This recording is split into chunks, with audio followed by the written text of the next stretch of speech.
Hello मेरे प्यारे दोस्तों, आज आप लोग कैसे हैं। जैसे कि आप लोग जानते हैं कि मैं आपके लिए डेली करंट अफेयर्स लेकर आता हूं, जो कि एग्जाम पॉइंट ऑफ व्यू से काफ़ी महत्वपूर्ण होता है। वैसे ही आज भी मैं आपके लिए बहुत ही महत्वपूर्ण करंट अफेयर्स लेकर आया हूं, जो कि आपके आने वाले विभिन्न एग्जाम जैसे एसएससी, बैंकिंग, रेलवे, एनटीपीसी के लिए काफ़ी महत्वपूर्ण साबित हो सकता है। इसलिए अभी भी आप लोग चैनल को सब्सक्राइब नहीं किए हैं, चैनल को न्यू है तो आप लोग चैनल को सब्सक्राइब कर लीजिए, ताकि हमारे आने वाले हर एक वीडियो की जानकारी आपको तुरंत मिल जाए। तो समय को ध्यान में रखते हुए चलिए स्टार्ट करते हैं। आज का मेरा पहला क्वेश्चन है, विश्व दूरसंचार और सूचना समाज दिवस कब मनाया जाता है। इसका ऑप्शन है 18 मई, 19 मई, 17 मई, 14 मई। तो इसका आंसर होगा 17 मई। अब इसके बारे में कुछ इंपॉर्टेंट जानकारी देते हैं। आखिर ये मनाया क्यों जाता है, इसका उद्देश्य क्या है, इसका थीम क्या है। अंतर्राष्ट्रीय दूरसंचार संघ इंटरनेशनल टेलीकम्युनिकेशन यूनियन ITU की स्थापना के उपलक्ष्य में 1969 से हर साल 17 मई को विश्व दूरसंचार और सूचना समाज दिवस, world telecommunication information society day के रूप में मनाया जाता है। 17 मई 2021 को संपूर्ण विश्व दूरसंचार और सूचना समाज दिवस, world telecommunication information society day मनाया गया। इस वर्ष का थीम है accelerating digital transformation in challenging times. ये एग्जाम पॉइंट ऑफ व्यू से काफ़ी महत्वपूर्ण है। इसका थीम क्या है, तो इसका थीम को याद करेंगे। फिर से एक बार रिपीट करता हूँ मैं, accelerating digital transformation in challenging times. आप लोग 2-3 बार इसको बोलिए, आप लोग को याद हो जाएगा। इसका उद्देश्य क्या है, इसका उद्देश्य सूचना और दूरसंचार प्रौद्योगिकी के लाभ के प्रति लोगों में जागरूकता पैदा करना तथा दूर दराज के इलाकों में रहने वाले लोगों को सूचना और दूरसंचार प्रौद्योगिकी सुलभ कराना। इसकी स्थापना हुआ था 17 मई 1865 को हुई थी। इसका मुख्यालय स्विट्जरलैंड के जिनेवा में है। अंतर्राष्ट्रीय दूरसंचार संघ के महासचिव झाओलिन झाओ हैं। ये ध्यान में रखेंगे। इसका महासचिव कौन है, हाओलिन झाओ। अब हम क्वेश्चन नंबर 2 डिस्कस करते हैं आपको। भारत के कौन से राज्य ने आयुष घर द्वार कार्यक्रम शुरू किया। इसका ऑप्शन है असम, उड़ीसा, हिमाचल प्रदेश, उत्तर प्रदेश। इसका आंसर होगा हिमाचल प्रदेश। हिमाचल सरकार ने योग का अभ्यास करके होम आइसोलेटेड कोविड पॉजिटिव रोगियों को स्वस्थ रखने के लिए आयुष घर द्वार कार्यक्रम शुरू किया। यह कार्यक्रम आयुष विभाग द्वारा आर्ट ऑफ लिविंग संगठन के सहयोग से शुरू किया गया। यहाँ पर इंपॉर्टेंट क्वेश्चन बनता है कि किसके सहयोग से शुरू किया गया है। तो इसका आंसर होगा आर्ट ऑफ लिविंग संगठन। इसको ध्यान में रखेंगे। कार्यक्रम में योग भारती के प्रशिक्षक अपनी सेवाएं प्रदान करेंगे। लंच के दौरान राज्य भर से लगभग 80 होम आइसोलेटेड कोविड पॉजिटिव मरीज भी वर्चुअली कनेक्टेड थे। इस कार्यक्रम के तहत सोशल मीडिया प्लेटफॉर्म जैसे जूम, व्हाट्सएप, गूगल मीट लगभग 1000 वर्चुअल ग्रुप बनाए जाएंगे, जो होम आइसोलेशन में कोविड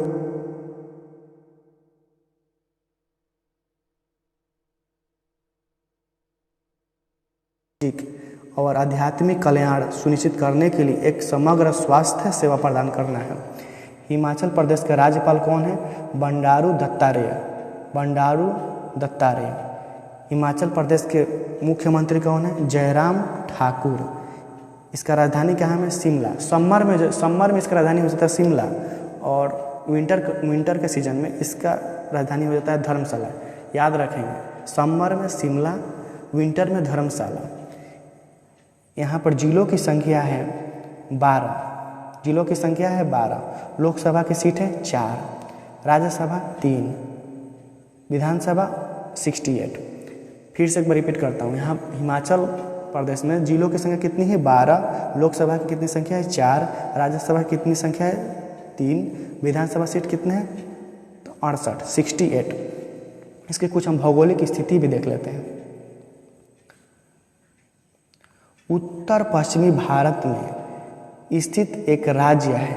यह 21,629 मील स्क्वायर से अधिक क्षेत्र में फैला हुआ है तथा उत्तर में जम्मू कश्मीर और लद्दाख, पश्चिम में पश्चिम तथा दक्षिण पश्चिम में पंजाब, दक्षिण में हरियाणा एवं उत्तर प्रदेश, दक्षिण पूर्व में उत्तराखंड तथा पूर्व में तिब्बत से घिरा हुआ है। ये भी आप लोग ध्यान रखेंगे, इसका भौगोलिक स्थिति क्या है।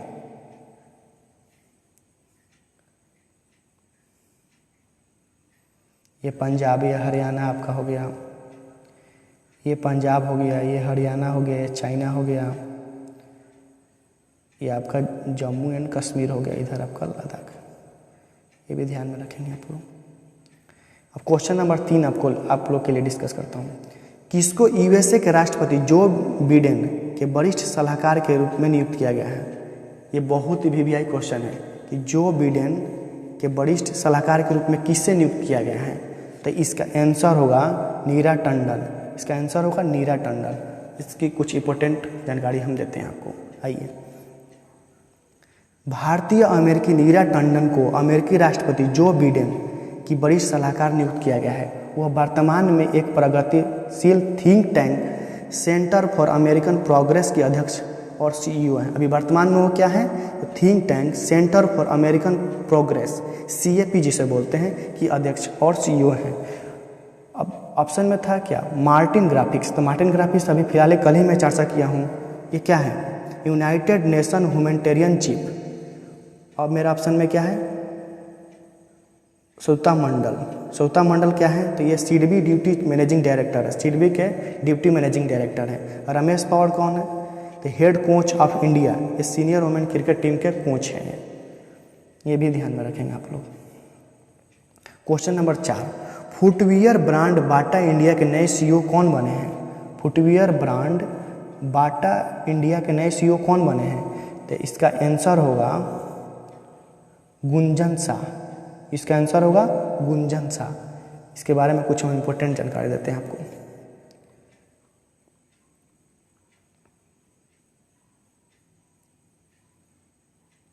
फुटवियर कंपनी बाटा इंडिया ने गुंजन शाह को अपना नया मुख्य कार्य अधिकारी नियुक्त किया गया है। वह 21 जून 2021 से 5 साल की अवधि के लिए अपनी नई भूमिका में बाटा से जुड़ेंगे। शाह संदीप कटारिया की जगह लेंगे। ये किनकी जगह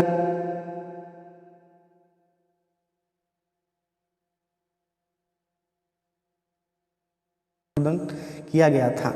इससे पहले शाह ब्रिटेनिया इंडस्ट्रीज के मुख्य वाणिज्यिक अधिकारी सीईओ थे। बाटा कॉरपोरेशन एक बहुराष्ट्रीय फुटवियर और फैशन एक्सेसरी निर्माता और रिटेलर है। इसका मुख्यालय कहाँ पर है? तो लॉजेन स्विट्जरलैंड में स्थित है। ये काफ़ी इंपॉर्टेंट है। और इसकी भारतीय शाखा गुरुग्राम हरियाणा में स्थित है। ये भी पूछ सकते हैं एग्जाम में कि इसकी भारतीय शाखा कहाँ पर है? तो गुरुग्राम हरियाणा में स्थित है। अब मनीषा कपूर कल ही मैं डिस्कस किया हूँ, ये क्या है? तो कल ही ये ICAS का कार्यकारी समिति नियुक्त किया गया है। International council for advertising self regulatory, इसका फुल फॉर्म होता है। राहुल शर्मा का है, कल ही मैं आपको ये डिस्कस किया हूँ, रिवोल्ट मोटर का को फाउंडर है Rahul Sharma. Question number 5, miss universe 2020 का ताज किसे पहनाया गया है? इसका फटाफट आप लोग आंसर कमेंट में दीजिए। इसका आंसर है एंड्रिया मेजा। इसका आंसर होगा एंड्रिया मेजा। इसके कुछ इंपॉर्टेंट जानकारी देते हैं। मिस मैक्सिको एंड्रिया मेजा को 69वां, ये ध्यान रखिएगा, 69वां मिस यूनिवर्स का ताज पहनाया गया। और दूसरी ओर देखिए, मिस इंडिया की एडलाइन क्वार्टर्स कैसिलिनो ने टॉप 4 में जगह बनाई है। ये भारत की रहने वाली है, ये भी टॉप 4 में अपने जगह बना ली है। इनकी नाम है एंड्रिया लाइन क्वाड्रोस कैसलिन। ये ध्यान में रखेंगे। पूछ सकता है कि भारत की कौन सी हो जो टॉप 4 में जगह बनाई है, तो उनका नाम है एडलाइन क्वाड्रोस कैसलिनो। ब्राजील की Julia gamma first runner up रही है। अब देखिए, ताज पहना दिया गया इनको, तो कोई रनर अप भी पूछ सकता है एग्जाम में। रनर अप कौन रहा है? तो रनर अप है जूलिया गामा। जूलिया गामा क्या होने? फर्स्ट रनर अप है। पेरी की जैनिक मैकेटो ये सेकेंड रनर अप है। जबकि भारत की एडलाइन कैसलिनो और डोमिनिकन रिपब्लिक की किम्बरली पेरेज क्रमशः 3rd रनर अप और 4th runner up. 3rd runner up में भारत की एडलाइन कैसलिनो और चौथा रनर अप में कौन है, तो किम्बली पेरेंज। ये एग्जाम में पूछ सकता है कि ये जो एंड्रिया मैरेज है वो किस कंट्री के हैं, तो ये ध्यान में रखेंगे मैक्सिको। ये बिल्कुल ध्यान में रखेंगे कि ये किस देश के हैं, तो मैक्सिको। ये एग्जाम में आपके आ सकता है, बहुत एग्जाम पॉइंट ऑफ व्यू से महत्वपूर्ण है ये। क्वेश्चन नंबर 6, कौन से एसोसिएशन ने एक नया पुरस्कार करीम अब्दुल जब्बार सामाजिक न्याय चैंपियंस पुरस्कार बनाने की घोषणा की है? इसका ऑप्शन है NBA, BAI, BCCI, ICA। इसका आंसर होगा NBA। इसका आंसर होगा NBA।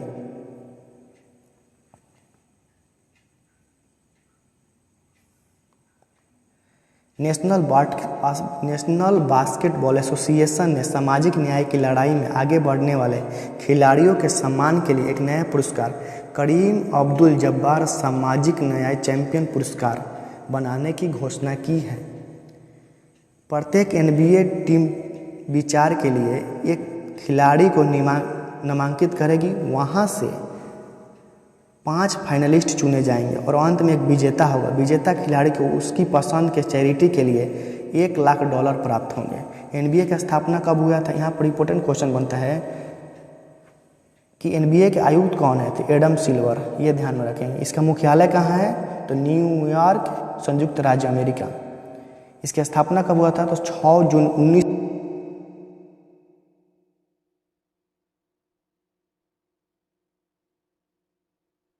2021 का इटालियन ओपन खिताब कौन जीता है? इसका ऑप्शन है नोवाक जोकोविच, राफेल नडाल, डिएगो श्वार्ट्ज़मान, केन रोसेवाल। ये चारों जो हैं वो टेनिस से संबंधित खिलाड़ी हैं, आप लोग ध्यान में रखेंगे। इसका आंसर होगा राफेल नडाल। राफेल नडाल किसको पराजित किए हैं, तो नोवाक जोकोविच को बनाया। ये 10वां इटालियन ओपन खिताब राफेल नडाल ने जीत चुके हैं अभी तक। 2020 में देखिए, 2020 में नोवाक जोकोविच ने यह खिताब जीता था। वो किनको हरा कर जीता था, तो डिएगो श्वार्ट्ज़मान को हरा कर जीता था। ये भी ध्यान में रखेंगे। 2021 का कौन जीता, तो राफेल नडाल। 2020 का तो नोवाक जोकोविच। ये भी ध्यान में रखेंगे आप लोग। अब टेनिस से कौन कौन सी ट्रॉफी संबंधित है, ये भी एग्जाम में काफ़ी पूछा जा सकता है। इसका सबसे इंपॉर्टेंट है डेविस कप। ये एग्जाम में बहुत बार आ भी चुका है। Wimbledon open, friend cup, French open, American open, Hamilton cup, Australia open cup, Hopman cup. 2 exam में 3 बहुत ही इंपॉर्टेंट है, जैसे कि Davis cup, Hopman cup, Wimbledon cup, Australia open. ये 4-5 बहुत एग्जाम में आता है, इसलिए आप इसको रट जाइए। राफेल नडाल ने दुनिया के नंबर 1 एक खिलाड़ी नोवाक जोकोविच को हराकर 10वां इटालियन ओपन खिताब जीता।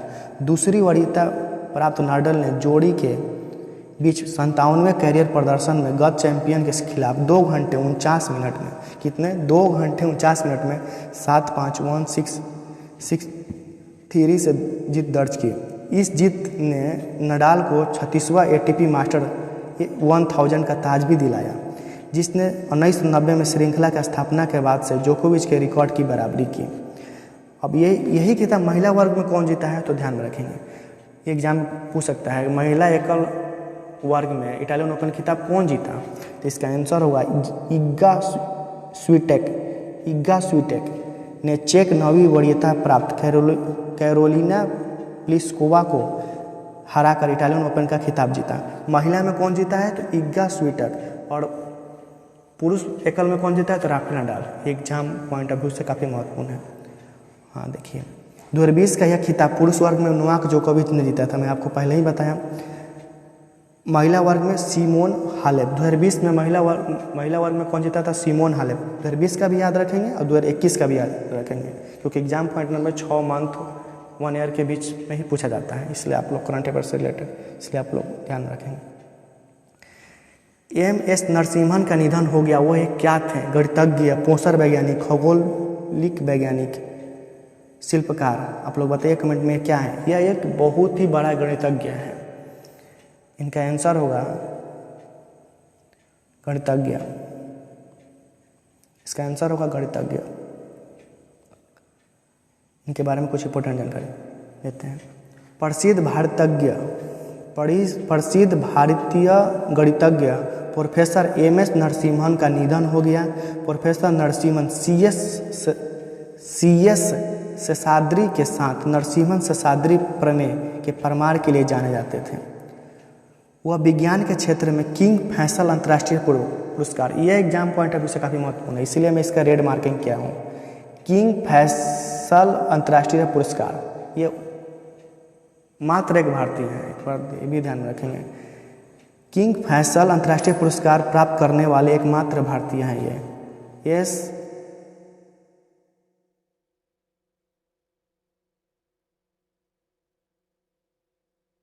रिसर्च बॉम्बे से स्नातक की उपाधि प्राप्त की। नरसिम्हन ने मुंबई विश्वविद्यालय से पीएचडी भी प्राप्त की है। ठीक, अब क्वेश्चन नंबर 9 नंबर डिस्कस करते हैं। Sikkim a history of इटिग्रू and alliance नामक पुस्तक का विमोचन किसने किया? तो इसका आंसर होगा, पहले ऑप्शन सुनिए, प्रीति मोहन सिंह मालिक, शरद पगारे, शरण कुमार लिम्बाले, शकुंतला हरक सिंह। आप लोग पहले कोशिश कीजिए कि इसका आंसर तुरंत कमेंट में देने की, उसके बाद मैं आपको बताता हूँ। इसका आंसर होगा प्रीति मोहन सिंह मालिक। इसका आंसर होगा प्रीति मोहन सिंह मालिक। आइए इसके बारे में कुछ इंपॉर्टेंट हम जानकारी देते हैं।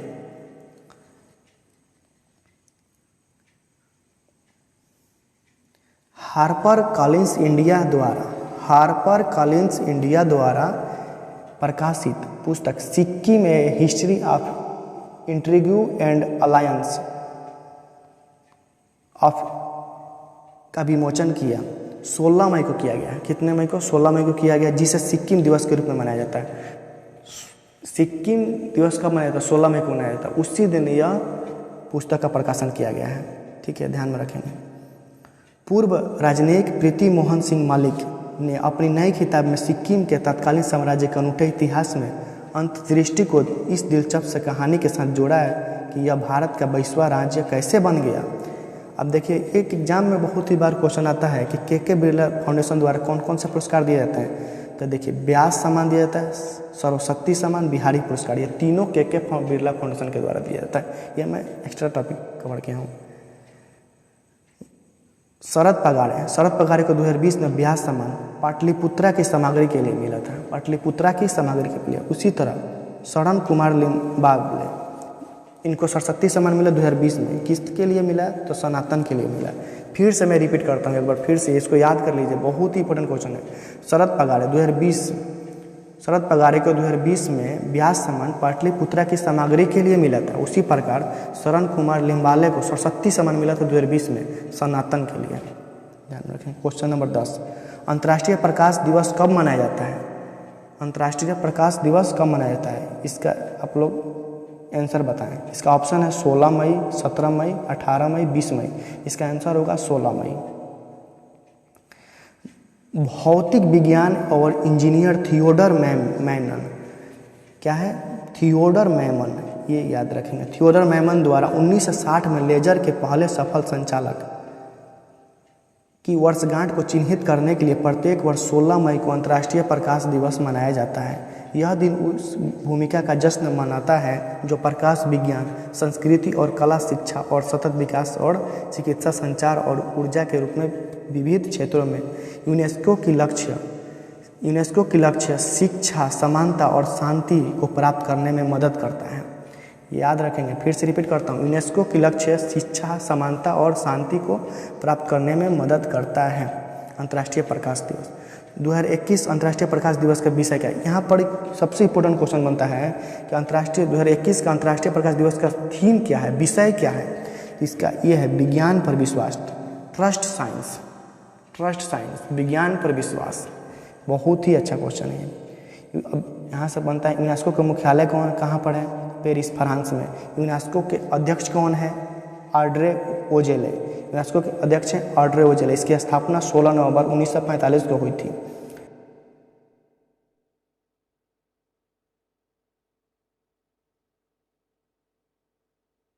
International day of living together in peace 2018 से हर साल 16 मई को मनाया जाता है। संयुक्त राष्ट्र महासभा ने शांति, सहिष्णुता, समावेश, समझ और एकजुटता को बढ़ावा देने के लिए अंतर्राष्ट्रीय समुदाय के प्रयासों को नियमित रूप से संगठित करने के एक साधन के रूप में 16 मई को शांति से एक साथ रहने का अंतर्राष्ट्रीय दिवस घोषित किया। इस दिवस का उद्देश्य क्या है? इस दिवस का उद्देश्य है शांति, एकजुटता, सद्भाव की एक अस्थायी दुनिया का निर्माण करने के लिए मतभेदों और विविधता से एकजुट होकर एक साथ रहने और कार्य करने की इच्छा को बनाए रखना। संयुक्त राष्ट्र महासभा ने 16 मई को शांति से एक साथ रहने के लिए अंतर्राष्ट्रीय दिवस के रूप में मनाने की फैसला 8 दिसंबर 2017 को किया। कब किया? 8 दिसंबर 2017 को किया। क्वेश्चन नंबर 11, ये क्वेश्चन नंबर 11 मैं कल के एक करंट अफेयर्स के सेशन में पूछा था। इसका आंसर होगा बिहार। भारत का कौन सा राज्य हिट कोविड ऐप लॉन्च किया था? Hit Covid app launch Bihar सरकार ने लॉन्च किया है, ये ध्यान में रखेंगे। बिहार सरकार ने उन कोविड-19 रोगियों को नियमित निगरानी और ट्रैकिंग सुनिश्चित करने के लिए हिट कोविड-19 ऐप लॉन्च किया है, जो राज्य भर में घर पर अलगाव में है। हिट का यहाँ मतलब क्या है? हिट का यहाँ मतलब आइसोलेशन ट्रैकिंग है। बिहार के मुख्यमंत्री कौन है? नीतीश कुमार। राज्यपाल कौन है? फागू चौहान। यहाँ पर लोकसभा की सीट है 40, राज्यसभा की सीट है 16, विधानसभा की सीट है 243। बिहार का स्थापना कब हुआ था? 1912 में। बंगाल से हटकर बिहार बना था। तो कब हुआ था? पूछ जाता एग्जाम में, बंगाल का विभाजन पूछता है बिहार। तो इसका आंसर होगा 1912। 1912 में बंगाल के विभाजन से बिहार का स्थापना हुआ था। एक बात ध्यान में रखेंगे। इसी प्रकार यह झारखंड से कब अलग हुआ था? झारखंड से 2000 में अलग हुआ था, जबकि 1935 में उड़ीसा से अलग हुआ था। 1935 में उड़ीसा से अलग हुआ, 2000 में झारखंड से और 1912 में बंगाल से। ये भी ध्यान में रखेंगे। इसकी राजधानी कहाँ पर है? पटना। यहाँ पर जिलों की संख्या है 38। यहाँ का लिंगा अनुपात कितना है? 916। बिहार की सीमाएं पूर्व में पश्चिम बंगाल, पश्चिम में उत्तर प्रदेश, दक्षिण में झारखंड और उत्तर में नेपाल। इसकी चौहद्दी है, इसकी भूगोल है। बिहार की सीमाएं पूर्व में पश्चिम बंगाल, पश्चिम में उत्तर प्रदेश, दक्षिण में झारखंड और उत्तर में नेपाल। ये देखिए, ये मेरा हो गया झारखंड, ये मेरा हो गया उत्तर प्रदेश, ये हो गया नेपाल, ये हो गया वेस्ट बंगाल। आज का मेरा क्वेश्चन है, आप लोग इसका कमेंट में ज़रूर आंसर दीजिएगा। ये बहुत ही इंपॉर्टेंट क्वेश्चन है। विश्व उच्च रक्तचाप दिवस कब मनाया जाता है? इसका ऑप्शन है 18 मई, 19 मई, 20 मई, 17 मई। इसका आंसर आप लोग प्लीज़ कमेंट में बताने की कोशिश करें, प्लीज़ बताएं। मैं आपको बार बार बोलता हूं कि मैं एक लास्ट में क्वेश्चन देता हूं, उसका आंसर आप लोग ज़रूर कमेंट में बताएं। यदि वीडियो अच्छा लगा हो, आप लोग जरूर ये बात ज़रूर बताएं कि वीडियो मेरा कैसा है, करंट अफेयर्स कंटेंट कैसा है, करंट अफेयर्स कैसा है, ये कमेंट में ज़रूर बताइए। हाँ, वीडियो अगर अच्छा लगा हो तो लाइक, शेयर, कमेंट और सब्सक्राइब करना ना भूलें। थैंक यू, बाय बाय, आपका दिन शुभ।